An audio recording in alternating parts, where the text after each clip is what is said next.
Hey everyone, welcome to Average Joe Preparedness. My name's Rick, and I'm an Average Joe. Hey, if you're new here, welcome. If you've been here before, welcome back. So today we're going to go over, the first thing is I owe you a video on the generator, which I'm pointing to. It's right down there. And it's not going to be, I don't think it's going to be what you think it is. So hopefully it doesn't disappoint. And then after we go over that, we're going to go over just a few things, updates, what's going on in the world, and then we'll look at basic emergency preparedness, practical preparedness. Maybe we'll touch on a little worst case scenario. What do you think? We're feeling jiggy.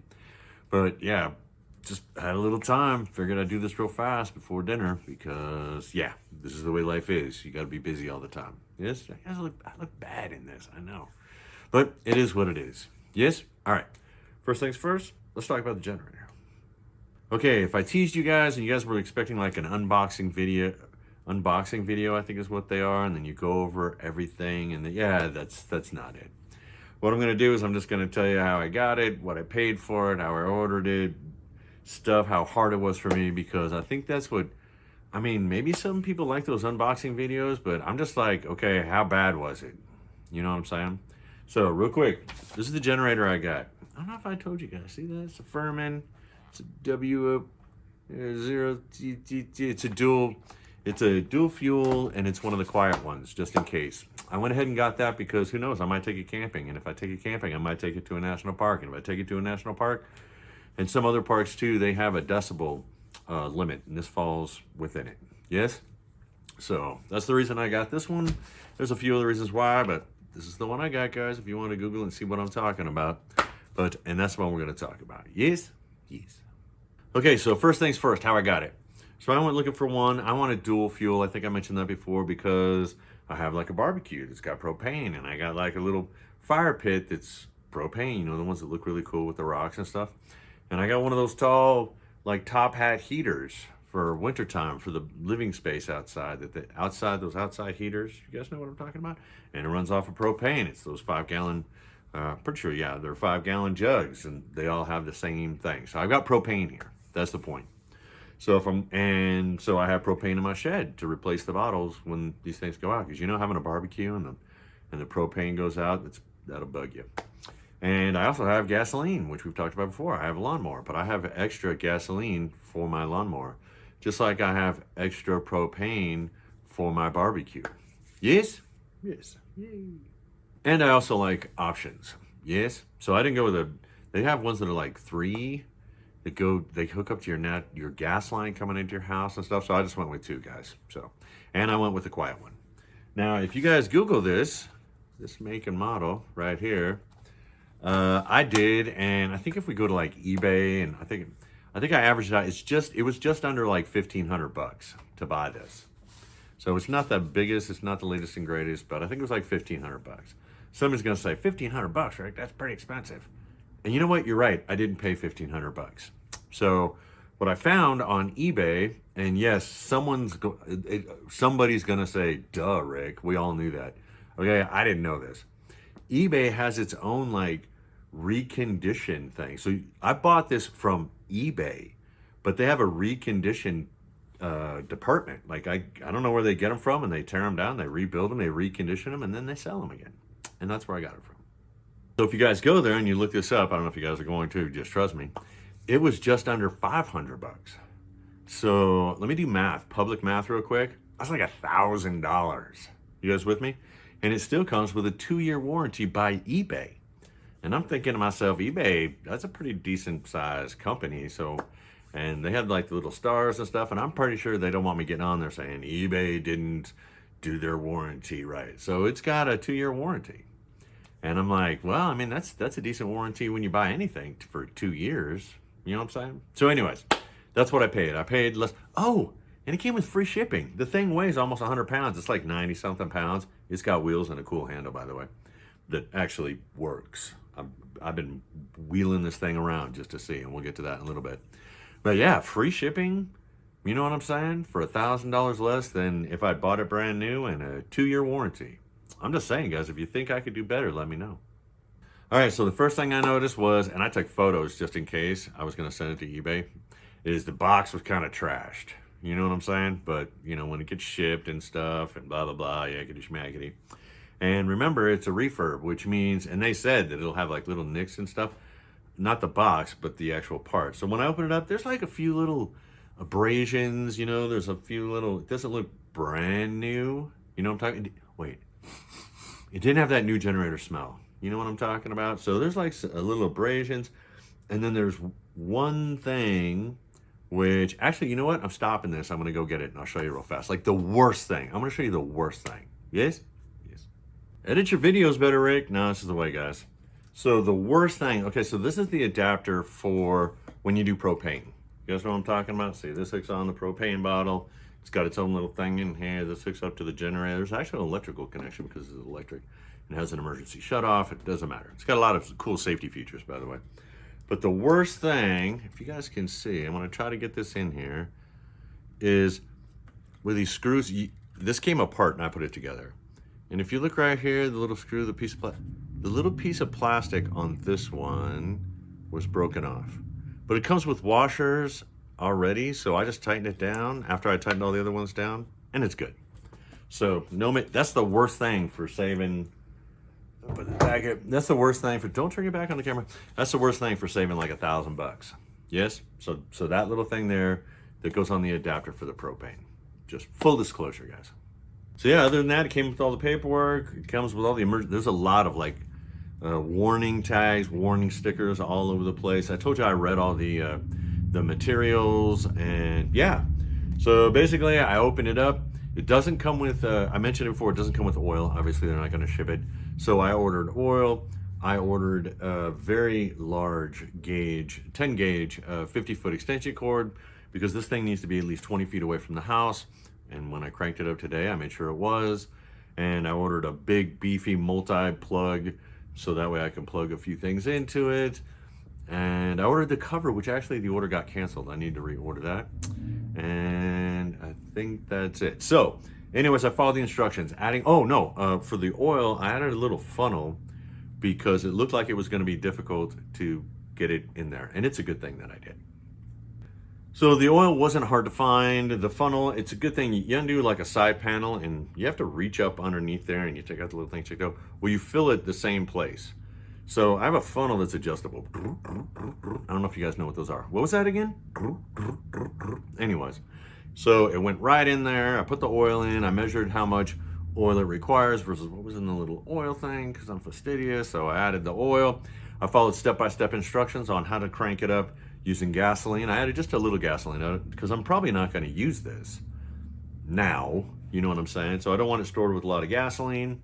I added a little gasoline to it. I followed the instructions, and first I did it with a pull because it has an electric start. So I did it with a little pull. It was easy. I was just sitting there, like right next to it. I took one hand and just went like this. It started up just like that, guys. First time. And then I did it again, but then I did it electric start. And it started just like that. So maybe I should have mentioned that. I got one that has a pull start, manual start, and it also has an electric start. And it's got a place you can charge the battery inside. It's like a little AC thing you plug into the wall and you plug it in the same way you used to do old video game, the little handheld video game things. Guys, it's just that simple. So if you've never gotten a generator before and you're like, man, I wonder how hard this is. I wonder how difficult it is. As long as you have a funnel that's adjustable funnel, it made it real easy. You could have got some other funnel and kind of jury rigged it in there, but I highly recommend getting an adjustable funnel. So that was one thing. And then getting it to start by just simply following the directions. And it's like 5 steps. They're not that big of a deal. If you want, I can go over it real fast now. I don't think we have to. Let me know. I'll come back and go over it. So it's like 5 steps. And I mean, literally, I hand cranked it like this. Blip. And it started. And the other one was a push button. And it was just that simple. Yes? Yes. Okay, next thing. Hooking up to a propane bottle. I shook the adapter. So the first thing I had to do was put this together. All it was this cover wasn't on this. It came with the screws. They looked brand new to me. Little instructions on how to do it. Putting in 4 screws, guys, it wasn't that hard. 3 of the same size, 1 was really long, and obviously where they go. So I did this. You plug this into you guys know what I'm talking about, right? If you've seen propane bottles, then this right here plugs right into the side. Again, it's step-by-step instructions. You plug this in, and you pull the choke out just a little bit. You prime the electrical switch. And again, it's the it is almost the exact same thing for starting it with gasoline as it is with propane. And again, it started just like that. With the propane, well, to get the hose, I mean, it kind of like sputtered for a second, you know, like maybe 5-7 seconds. Then the RPMs went up once the propane actually started flowing through. Yes. Yes. Now, for full disclosure, I'm just an average guy, and I've never had a generator before. And I'm sure there's a whole ton of people out there going, seriously, Rick? Seriously? No generator? No, I never had one before. And I've only used one once, and it wasn't mine. You with me? And it wasn't one of these quiet ones. It was a louder one. And okay, let's go to that, the quietness. I thought it was reasonably quiet for something that can power what it can power. And I'm going to give you the numbers because I can see them right here. You ready? Gasoline, it is 4,000 start and then 3,200 run. And for propane, it's 3,750 to start and 3,000 to, that's wattage, 3,000 to run. So for something like that can run a whole bunch of stuff, I thought it was pretty quiet. The lovely lady in my life, she was inside and she was like, I thought you were running the lawnmower up next to the house. You know what I'm saying? She thought it sounded like a lawnmower, my lawnmower. But I didn't think it was that loud, but to each their own. The good news is I think it puts out 54, 56 decibels. And I think 60 or 65, something like that, is the limits for national parks. So I didn't think it was that loud. And again, it's highly movable. It's got a handle that folds out, and it's got two, what do they call them in the book? Because you know I read that book, I told you, right? Unflattable or never flat tires. They're kind of like hard plastic, but they're a little softer. So when I was running it over bumps and stuff, it wasn't that hard plastic it's going to break, but it wasn't that bouncy air. So, I mean, I thought that was pretty cool. What else can I say about it? It's got a CO2 detector, which actually went off. When I first started it up with the propane, the wind blew the exhaust back at, and it just flashed for a second. It actually has a CO2 detector on it. And if I'm not mistaken, if it stays on for any length of time, this will actually shut off. And it's got a low oil thing on it. And if it stays on, it'll shut off. Yes? Safety features.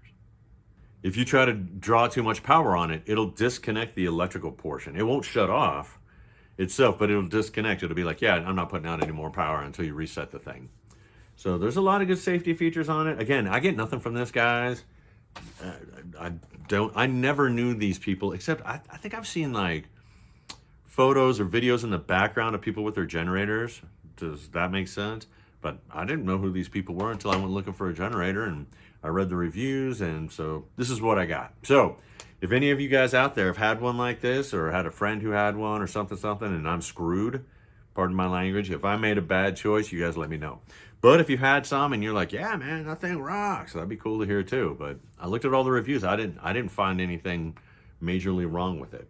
So yeah, I don't know if that's the generator video you were expecting, but basically that's it, guys. Okay, two final thoughts. If you're wondering why, the generator's right there, guys, and I should probably stop just staring down at you. It's like, what the hell is he looking at? The generator's right there. So that's number one. And number two is, if this wasn't what you were expecting, I'm sorry, I apologize. I just don't do those unboxing things where they keep moving the camera and the nice angles and stuff. I'm just telling you what a normal person ran into when he did it. Yes? And if you've been here for a while, you should know that. And if you're new here, this is what you get. You get me just telling you, this is the problems I ran into. This is how hard it was. Oh, by the way, putting fuel in it, the fuel thing's on the top, and with a normal fuel can that's got that dumb thing that the government says you have to have, it wasn't difficult. I didn't spill any fuel. So yeah, I can't think of nothing else. So I think I'm going to tie a bow in this. That's the whole story about my generator. And you had to know, as soon as I said that, there's one more thing. By the way, I undid the extension cord. Oh my God, 10 gauge. Dudes, it's like this. It's ridiculous. And then I plugged a whole bunch of stuff in it. If you read the instructions said plug one thing into it at a time and let the generator like level off, you know, because it's going to go, and it'll come back up again. What was that again? And come back up again. So, and it says start with the heaviest thing. And then, so I started plugging stuff in. Yes. And so, yeah, I actually put a load on it. I think I mentioned to you guys I was going to put a load on it. And it recommends doing that when you're on the internet. It recommends to do that because if you just run a generator with no load, that's not really showing you anything. Yes? Let's use this as a transition. Do you guys remember this fan? And I hate to say it, which I'm trying to keep myself cool with, is I was really impressed because underneath here where the battery goes in, actually, you know what? Let's go ahead and show this real fast. Okay, I think I showed you guys. Whoop, turn that off, take the battery out. I was impressed by this. I know somebody's going to be like, really, Rick? You're easily impressed, which I guess technically am. Where the battery goes in, you can actually plug this fan in. Do you guys see that? I thought it was kind of cool, you know, because most of my battery operated tools, you know what I'm saying? They don't have a place for me to plug them in. So I wasn't expecting it. And I thought, oh, pits. Yeah, it's hot out here and I've been working my butt off, guys. Sorry. But yeah, so I actually tested it because I hadn't before, and it was a awesome or easy opportunity for me to do because I was plugging stuff into that thing. So, a little trivia thing. So I'm just using a transition. So I plugged that in.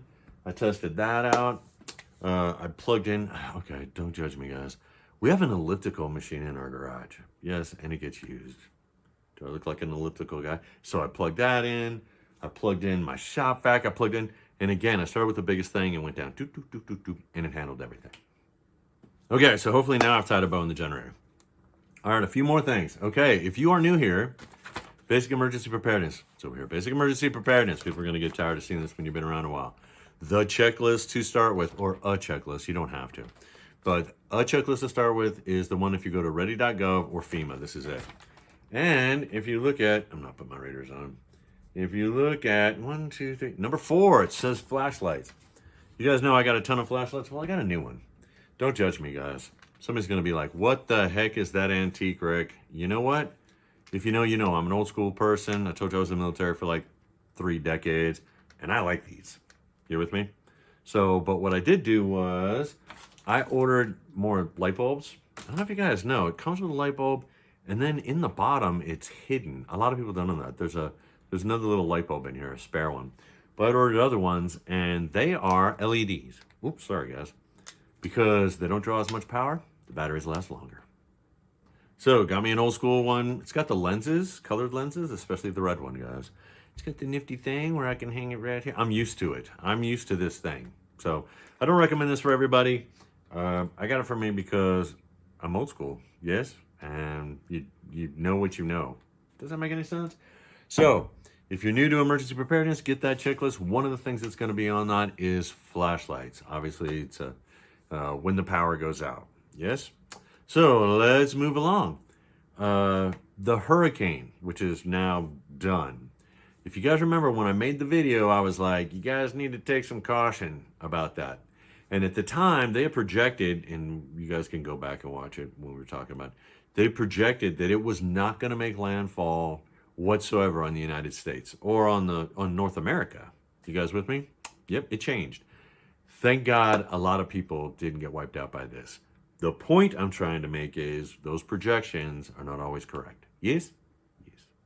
And we'll keep going with that. I saw at one time there was like a couple 100,000 people that had their power knocked out just because of winds and storms and the waves were coming up. And don't get me wrong, it's way up in the corner in northeastern United States and Canada. They're getting hit. It's not even a storm anymore. I mean, it's a huge storm. It's not a tropical storm or depression or whatever. It's just a Beowulf storm. So luckily it did that. And that made me happy. But again, originally they were projecting it wasn't even going to do anything. It was just going to go, it was going to turn and go out to sea. Whenever you guys see those projections, I hope you guys like put it in your mind that you're like, oh yeah, last time it did this and last time. So you have that trust. And I saw a weather guy, it was pretty funny. He was like, yeah, we can't even predict the weather from day to day very well. And he's like, hurricane tracking or tropical storms or whatever. He goes, storm tracking, that's even worse. We fail even more. And I was like, wow, a weather guy's saying that. That's pretty cool. But it gives you that idea of that they don't go where they're supposed to go. That's my point.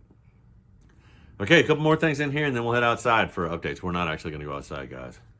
So in case you guys are wondering, look, beer cans. I talked about those before. And somebody be like, yeah, you still haven't got around to doing that yet? By the way, it's it's a preparedness thing where you do little exercises, little things with your fingers. It doesn't matter. Yes, I did make the second little alcohol stove. And you know what? I didn't like it. So guess what? I'm going to do it again. You guys know I don't drink beer. This is fertilizer I make. Doesn't matter. So somebody's going to say, Rick, you're going to do it again? You've already done it twice. And yeah. And we saw the video. The first one kind of worked. Yeah, it did. But I didn't like it. So I'm one of those guys. I will keep doing. I'm so stubborn. I will keep doing something over and over and over again until my muscle memory gets it so that it's good enough for me. I mean, I like it to my level. Does that make sense?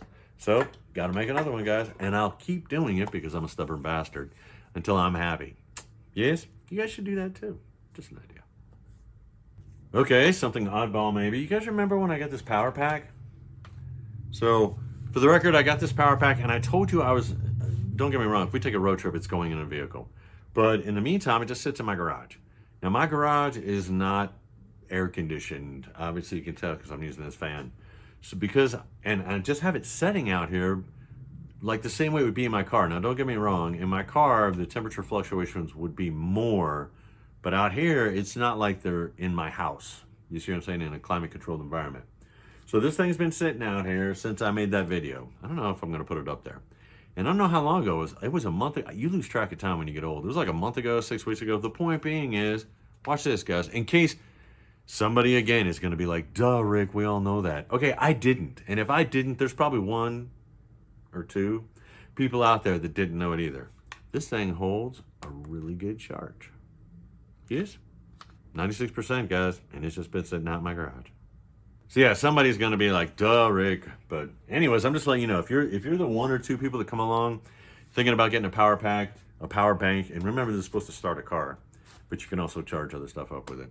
If you're thinking about getting one, you never had one before, because I'd never had one before, and you're wondering how long that charge is actually going to hold if you were, I mean, if I left it in the car, maybe it would bleed off a little more with the temperature fluctuations. I'm not sure.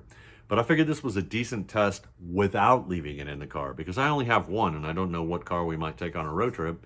So this will go in whatever car that is. I didn't want to leave it in one. Yes, that's my reasoning, guys. So what else do we have? Oh, that would be depressing if I brought that up. So I'll bring it up in a little bit. Yes? Yes. Okay, now we're going to move it outside. Man, you guys should see. I think you guys saw those little sunflower seeds. Okay, we'll just start over here. Okay, my cucumbers are going crazy. We have got tons of cucumbers. I am baking all the time. Cucumber bread and zucchinis. Ooh, one zucchini plant. We are getting massive zucchinis like this every other day. It's ridiculous. The lovely lady in my life, she goes out and gets the stuff. You know what I'm saying? That's what she does. And she'll like bring one in. She'll be like, oh my gosh, look at this. She'll go out like 2 days later. She'll find another one that's this big. She'll be like, it wasn't there 2 days ago. She'll go out like 2 days later. There'll be another one that big. She'll be, it wasn't there. Where are they? I'm like, I don't know what to tell you. Sometimes when you're growing stuff, it's like hide and seek. The plant's trying to win. It's like trying to hide its stuff. I don't know. So zucchini and cucumbers, we're giving it away. I'm making breads all the time. I'm giving those away. People love. And now I know how to make little cookies. They're like spongy. If you guys have like pumpkin cookies, you guys know what I'm talking about? Kind of spongy. They're not bad. So I learned how to make those. I just do recipes and then I tweak them. So I made cookies, which was a good thing because the grandkids came over. There was a birthday. So we had a birthday celebration. Grandkids came over. They had that, playing in the yard, having fun. Yeah, you know why? Because you need to enjoy your life. You have to, let me rephrase, I highly recommend, you're telling you what to do. I highly recommend you enjoy your life. And that's what emergency preparedness, practical preparedness, is, so that you feel comfortable, so that you can just enjoy your life. It's just how I see it, guys. If you see it a different way, I don't know what to tell you. So yeah, I had fun, fed the kids my sweets, Oprah bread and Oprah cookies. That's what they call them. Yep, they like it. Let me see, garden. Oh yeah, so all that stuff that I showed you in a video a long time ago, I don't know if I'm gonna put it there. All that spinach came up, that lettuce, tons of that. The tomato vines are going crazy. The sunflowers. Okay, I mentioned sunflowers and them attracting yellow jackets.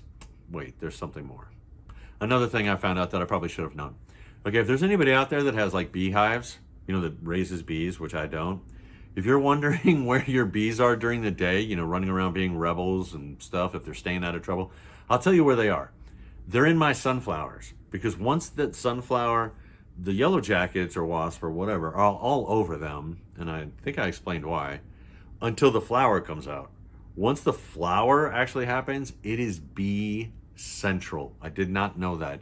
Maybe I should Google stuff before I grow it instead of after.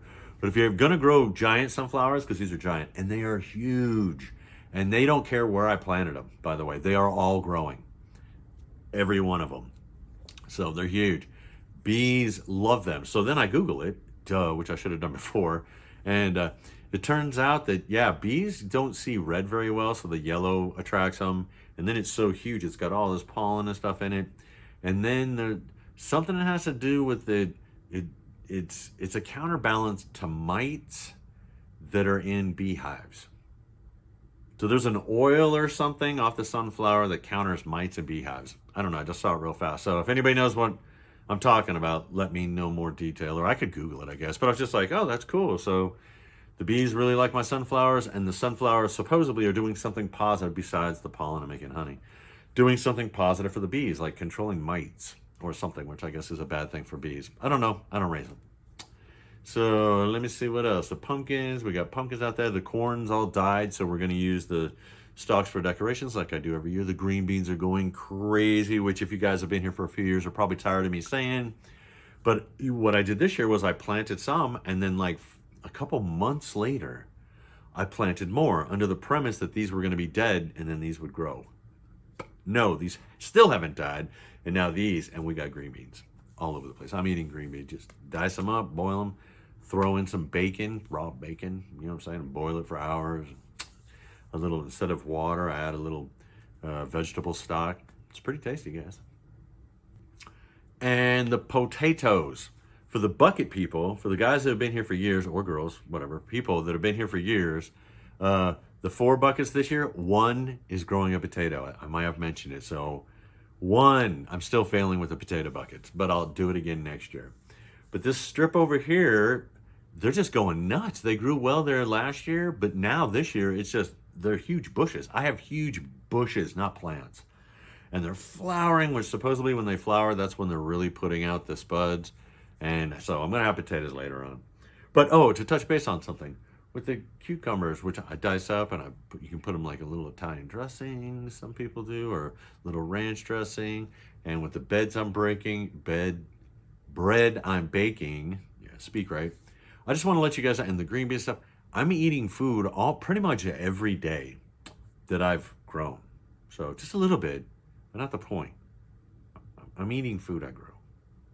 And just remember, a couple years ago, if you guys have been here, because this is my journey and you guys are coming along with me.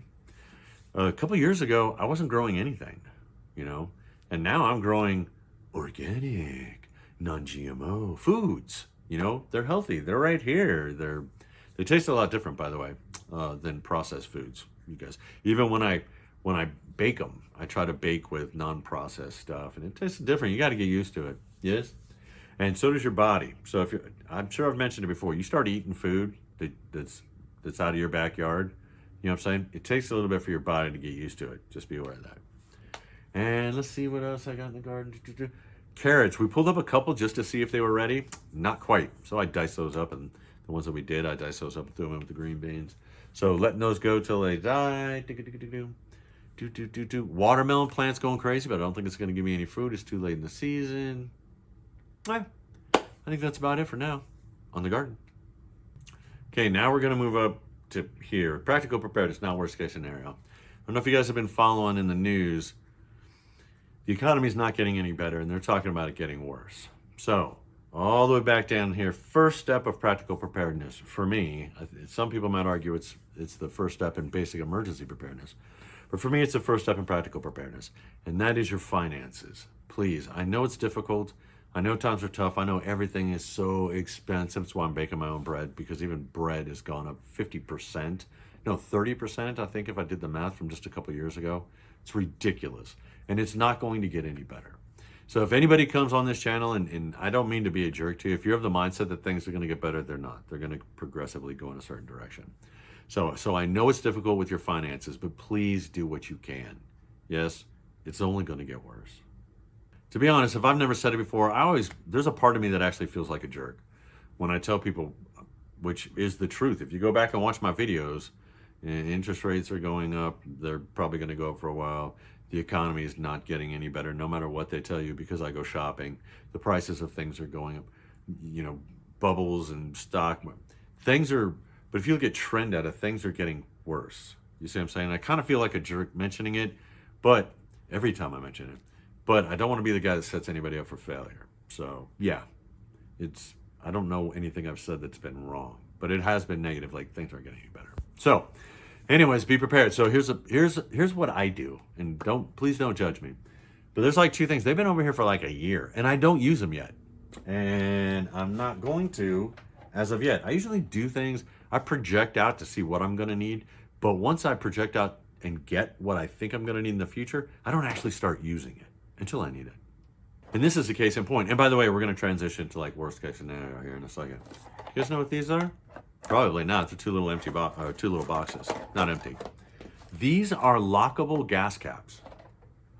Lockable gas caps, right? Why do you have two? Well, one's for me, one's for the lovely lady in my life. If I'm not mistaken, Carol, lovely lady in my life's mom, she already has one on her car. So, and why do I have them? Because I was alive in the 70s. And before the 70s, I don't think those were a thing. If I'm not mistaken, in the 70s is where they were invented. So I've got them and I've had them for a while because I truly believe that it's going to come to that. So I'm going to have to go back to locking my gas cap on my car, which a lot of people do now. Don't get me wrong. But yeah, I already have those. So transition, worst case scenario. Project what you need. So wherever you are doesn't mean that you don't look into the future. Yes? And not with some like cray, but with common sense. Now, somebody might say that that's not common sense. Don't mean to be a jerk. But again, I was alive in the 70s. Yes? So to me, it is. And that's the thing, is to everybody, it's your own thing. I don't try to tell people what to do, what not to do. Everybody's on their own path. Everybody's in their own destination on that path.